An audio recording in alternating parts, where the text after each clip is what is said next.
গুনাহ মাফ এক কোয়ালিটি, মর্যাদা এক কোয়ালিটি, এইভাবে কোয়ালিটি কয়টা? তিনের ভিতর 30। একবার শুধু দরুদ।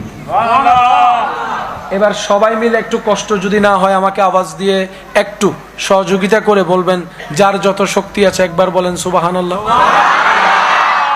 কয় সেকেন্ড লাগছে? আরেকবার বলি। আল্লাহ যাদেরকে জবান দিয়েছেন, এই জবানটাকে আল্লাহর নামের জন্য, প্রশংসার জন্য উন্মুক্ত মনে একবার বলেন সুবহানাল্লাহ।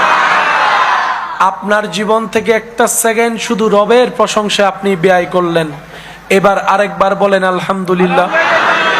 এবার আপনি আরেকটা সেকেন্ড ব্যয় করলেন, যদিও রবের দেওয়া হায়াত, রবের জন্যই ব্যয় করলেন, আপনার ব্যস্ততার ভিতর থেকে মাত্র 2টা সেকেন্ড।